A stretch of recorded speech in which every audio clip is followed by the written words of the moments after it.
As many of you are probably aware right now, the DPRK recently was in a bit of an uproar. The people were angry at the Korean Central News Agency because supposedly they had published articles that were being racist, sexist, and homophobic.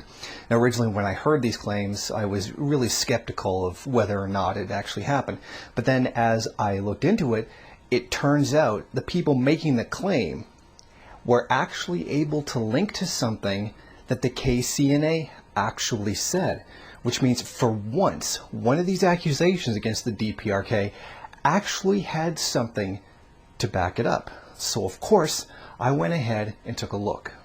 Given my position in YouTube and my known support for the DPRK, I've inadvertently, whether I like it or not, have become an unofficial spokesman for the DPRK, at least in this medium of YouTube. So you know this issue I could not ignore. I would have to deal with this eventually, one way or another.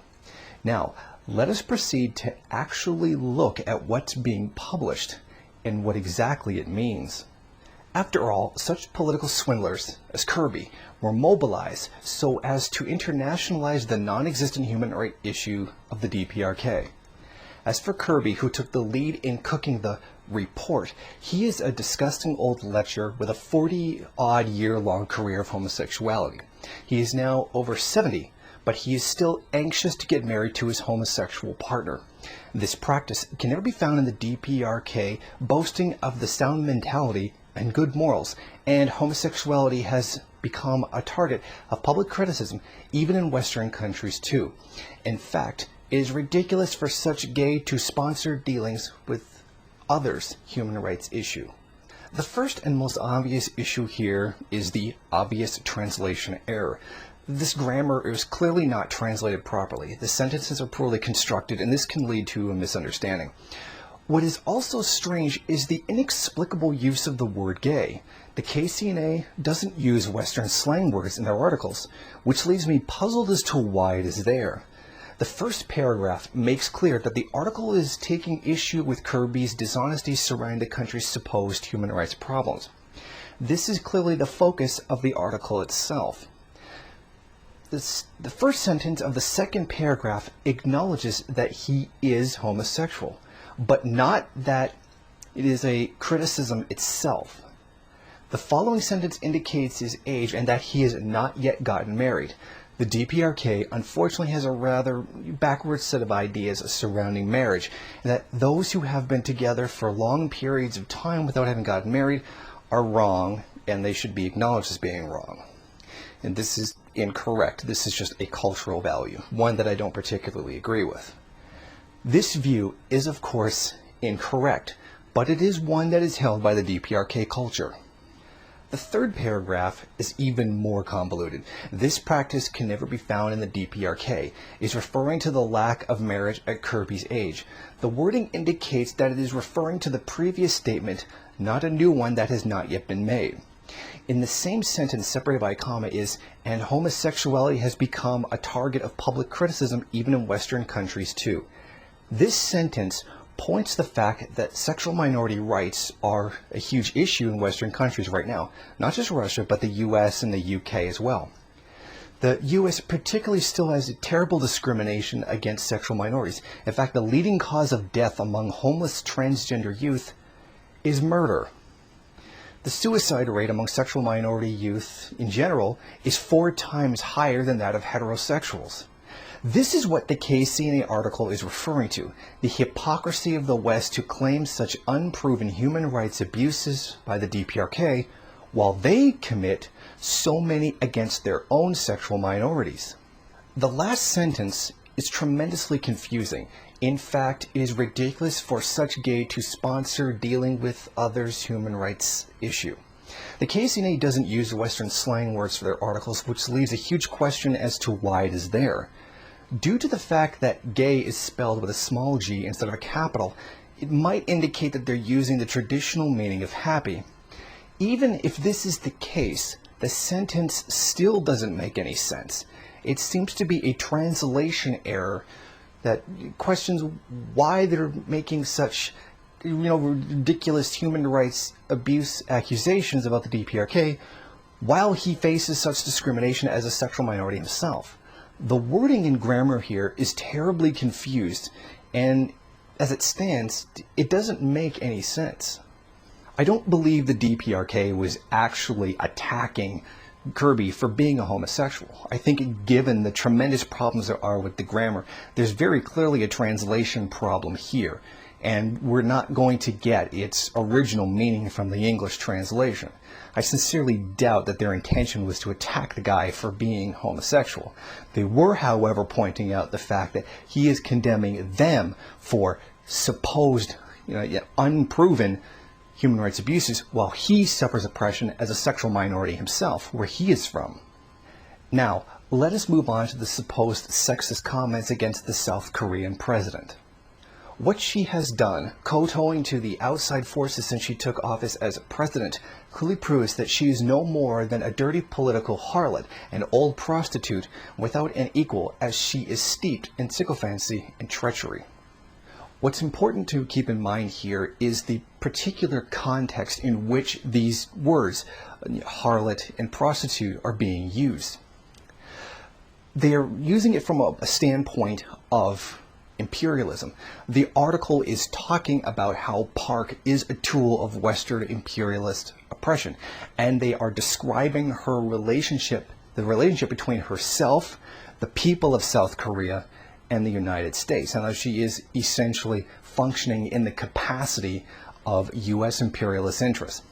Now, these particular words are unacceptable in our society. These words were inappropriate to use to describe that relationship. They were not, however, actually calling her a prostitute. This was not a sexist attack based on her sex. This was a description of her political function within South Korean society as it relates to its relationship with U.S. imperialism. Now let us move on to the so-called racism against U.S. President Barack Obama. Park made wastewater-like reckless remarks slandering the DPRK's line on simultaneously developing two fronts after inviting her American master, reminiscent of a wicked black monkey, to visit South Korea on April 25th. Now, on the surface, this would seem incredibly racist. In many Western cultures, comparing African Americans to primates, particularly monkeys, is an insult, and it is. It's tremendously racist, a way of claiming to be uncivilized, de-evolved, and whatnot. However, in a lot of other cultures, this comparison isn't made. And in fact, in many Asian cultures, monkeys have a particular reputation as tricksters. Animals that deceive people. People who are deceptive are sometimes described as having the characteristics of a monkey. The comparison of Barack Obama to a monkey doesn't mean the same thing in Korean culture as it means in Western culture. There's a different cultural context. And this is evidenced by the fact that the DPRK rightly sees Obama as being two-faced, saying the DPRK is the aggressor. They are the ones pushing this terrible, aggressive war policy, when it's in fact the U.S. doing it itself. They are taking the provocative acts, and then they are turning around and claiming that it's the DPRK doing it. This is that trickery, that dishonesty, that monkey-like behavior that they are actually referring to. This was not something that was intended to point to his race. Even the word black was meant to refer to evil, as in bad.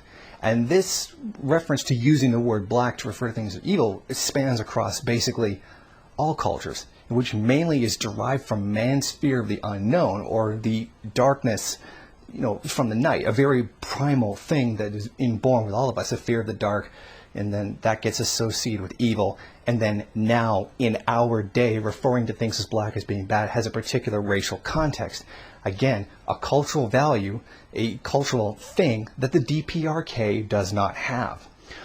What we are seeing here is Western countries projecting their racist attitudes and their racist language onto somebody else who does not use them. These things as insults against African Americans are not used in the DPRK. What the KCNA has done wrong here is not realize how a particular Korean cultural expressions or attitudes will be perceived by Western audiences. To them, calling Obama trickery like a monkey makes perfect sense because he is being two-faced and he is being deceptive. They did not, however, take into account how that expression would be interpreted by Western audiences who have a different perception of what it means to refer to a black person as a monkey, and that's their failing here. Their translation did not convey what it is that they were trying to say in terms of trickery. Instead, there was a literal translation of the animal description. Now, before I end this video, I actually want to take issue with one particular person who was talking about this, and that would be Cenk Uygur of the Young Turks. Now, I have a very specific reason why I'm going to take issue with him. Now, he came out, he was really angry, and he was outraged, and this was going too far and all that.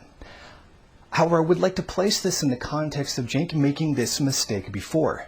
Previously, a Dutch company had designed a building that, quote, looked like the World Trade Center being attacked. Now, the Dutch designers came out and they said, well, they didn't see a connection to it, and if anybody was offended, they apologized. And then Cenk Uygur came out and he was all angry and denounced him. How could you not see the similarity between these two things? Then it was Richard Cullen who actually said, Cenk, the rest of the world doesn't go around thinking about 9/11 all the time. That's what Americans do. And he's absolutely right. We're witnessing that same thing here.